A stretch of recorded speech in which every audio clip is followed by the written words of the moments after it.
Halo semuanya, selamat datang di Bedah Taktik kita kali ini. Kita punya sajian yang luar biasa seru hari ini. Spanyol lawan Belgia di perempat final Piala Dunia 2026. Ini laga raksasa beneran deh. Di satu sisi, kita punya tim dengan tembok pertahanan yang kokoh banget. Dan di sisi lain, ada mesin gol yang lagi panas-panasnya. Kita bakal kupas tuntas semuanya di sini.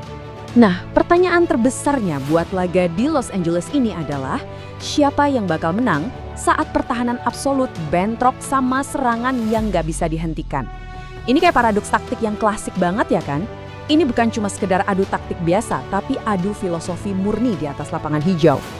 Oke, kita masuk ke bagian pertama, perempat final Piala Dunia menanti pertarungan sengit di LA.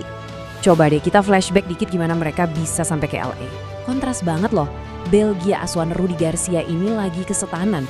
Habis dipaksa main sampai perpanjangan waktu buat ngalahin Senegal 3-2, mereka langsung ngamuk, ngehajar tuan rumah Amerika Serikat 4-1. Wah, gila sih momentumnya. Di sisi lain, Spanyol mainnya jauh lebih terukur dan pragmatis. Mereka butuh gol super dramatis dari Mikel Merino di menit ke-91 buat nyingkirin Portugal 1-0. Beda gaya, tapi dua-duanya bawa ancaman mematikan. Lanjut ke bagian kedua, tembok baja Spanyol. Penguasaan bertahan di bawah De La Fuente. 6. Kalian harus benar-benar perhatiin angka ini. Ini bukan angka sembarangan. Ini rekor sepanjang masa Piala Dunia. La Roja udah nyetak 6 clean sheet alias nirbobol berturut-turut. Ini level disiplin taktis tingkat dewa yang jujur aja jarang banget kita lihat di sepak bola modern. Buat ngasih perspektif betapa gilanya rekor itu, 6 pertandingan tuh sama dengan lebih dari 10 jam dan 9 menit Spanyol main tanpa kebobolan 1 gol pun. Bayangin aja, mereka ini benar-benar mencekik ritme lawan, bikin mati kutu, nutup semua ruang sebelum bola benar-benar sampai ke area penalti mereka sendiri. Terus, buat kalian para penggemar metrik taktis, cek angka ini, 0,30. Ini itu nilai XGA atau Expected Goals Against rata-rata per laga milik Spanyol. Singkatnya, ini ngukur seberapa besar probabilitas lawan bisa cetak gol.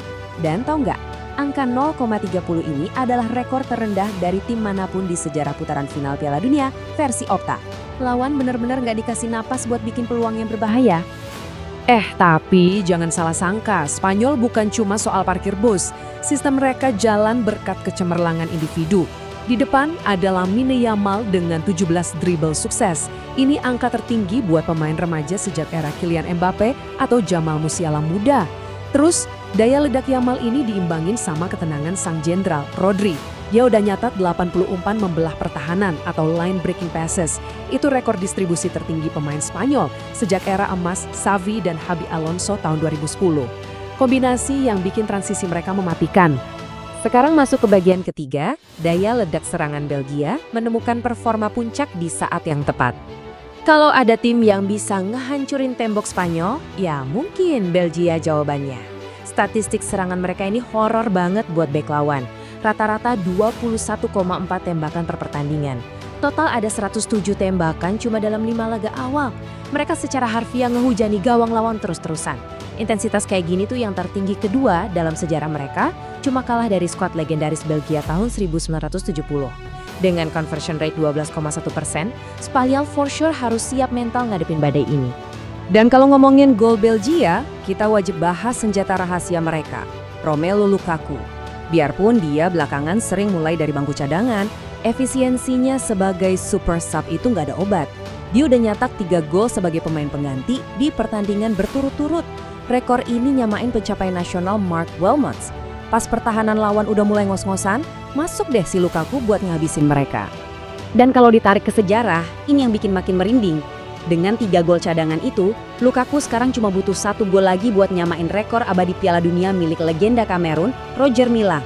Dulu Milla nyetak 4 gol super sub di Piala Dunia 1990. Motivasi ekstra ini pasti bakal bikin Lukaku makin buas kalau dia diturunkan di Los Angeles nanti. Beranjak ke bagian keempat, head-to-head dan trauma sejarah, data di balik rivalitas. Kadang tuh sejarah ngasih beban mental yang nyata di atas lapangan ya. Dan buat Belgia, catatan historis mereka lawan Spanyol ini benar-benar suram. Coba perhatiin. Sejak tahun 1980, Spanyol mendominasi total. Dari 11 pertemuan terakhir, Spanyol menang 9 kali. Dan Belgia 0 besar, gak pernah menang sama sekali. Yang lebih brutal lagi, di 5 pertemuan terakhir, Spanyol ngoyak gawang Belgia dengan agregat skor 13-1. Secara kekinian, tekanan psikologis jelas ada di kubu Belgia. Eits, tapi tunggu dulu, jangan buru-buru nyoret Belgia. Kalau kita gali sejarah Piala Dunia lebih dalam, ada satu memori yang pasti menghantui Spanyol. Terakhir kali mereka ketemu, persis di tahap perempat final Piala Dunia itu tahun 1986. Kalian tahu siapa yang menang waktu itu? Belgia. Mereka mulangin Spanyol lewat drama adu penalti. Trauma masa lalu inilah yang bakal dijadiin bensin sama Belgia buat ngebuktiin kalau kutukan 11 pertandingan itu bisa dipatahin di panggung terbesar. Nah, masuk ke bagian terakhir nih, putusan superkomputer Opta, prediksi pertandingan berbasis data. Jadi setelah mensimulasikan laga ini sebanyak 25.000 kali, superkomputer Opta bilang apa? Berdasarkan waktu normal 90 menit, Spanyol diunggulin banget dengan probabilitas menang 59,3%. Sementara peluang Belgia buat menang di waktu normal cuma dikasih 18,3%. Dan ada peluang 22,4% laga ini bakal lanjut ke extra time. Data ini ngebuktiin betapa solidnya sistem yang dibangun De La Fuente di mata algoritma. Dan sebagai konklusi, kalau kita gabungin skenario sampai perpanjangan waktu dan adu penalti, probabilitas Spanyol buat melangkah ke babak semifinal itu melonjak sampai 69,5%. Secara matematis dan struktural, La Roja emang jadi favorit berat di laga ini. Tapi, untungnya sepak bola kan dimainin di atas rumput lapangan hijau ya, bukan di atas kertas komputer. Penuh intrik, penuh emosi. Jadi, pertanyaan akhirnya buat kalian, apakah badai serangan Belgia bisa ngebangkitin hantu 1986 dan bikin kejutan dunia? Ataukah tembok absolut La Roja yang bakal mastiin mereka pesta di bawah lampu sorot Los Angeles? Kita tunggu aja kejutannya.